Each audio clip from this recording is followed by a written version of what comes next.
of a gun. You gonna make a rematch against him or what? Probably. Really? Maybe. We'll see. I think it'd be cool. You can get Rupp to be there, I guess. Yeah.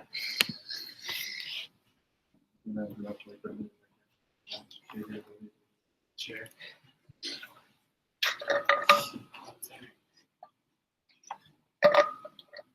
What's up? What was that boat called again? Boat. Warship. Dreadnought. Yeah. Dreadnought.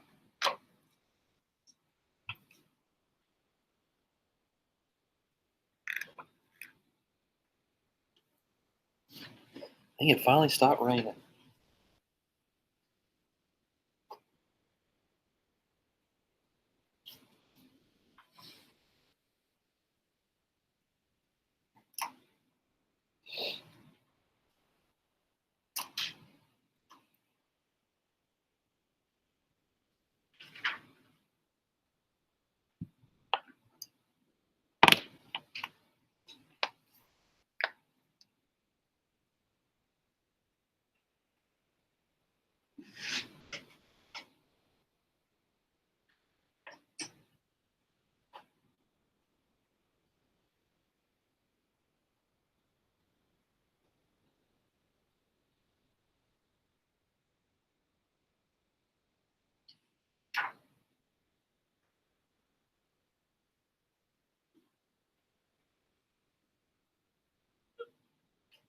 Any more time?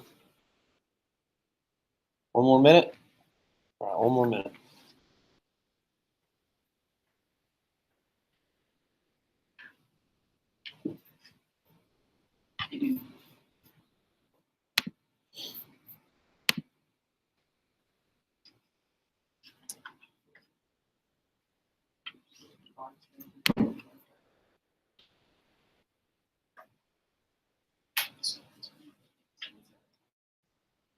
Okay, let's go over this. Describe the naval arms race between Great Britain and Germany. What types of weaponry and technology were developed during this arms race? Who wants to describe it for me? Rooster, go ahead.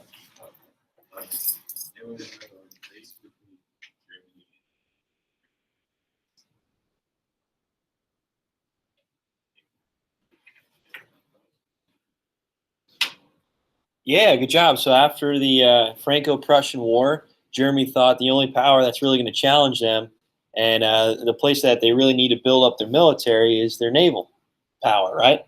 Yeah, good job. So Great Britain was the strongest power with their navy in the world for hundreds of years. And they did that because of their empire, right? Expansion all across the world. And Germany wanted to do the same thing, okay? And they thought the only way to do that is to try to challenge Great Britain. They're number one. Let's try to beat them at their own game. So what was the ratio, though, that Great Britain wanted to try to accomplish over the next two powers? Chris?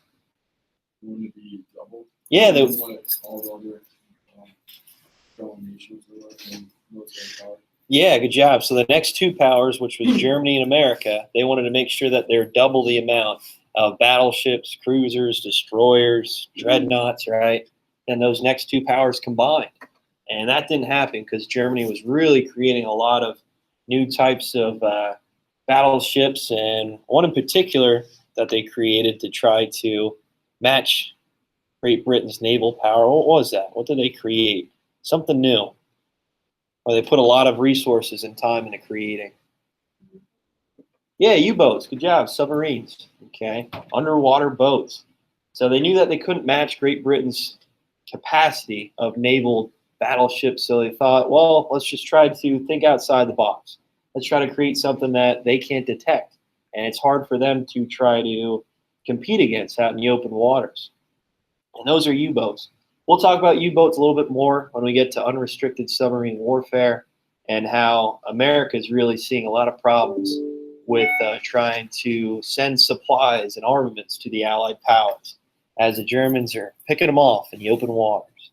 Okay, good. And then we talked about the Dreadnought. What is a Dreadnought? What is a Dreadnought? Colin? Yeah, it's just your modern day battleship, right?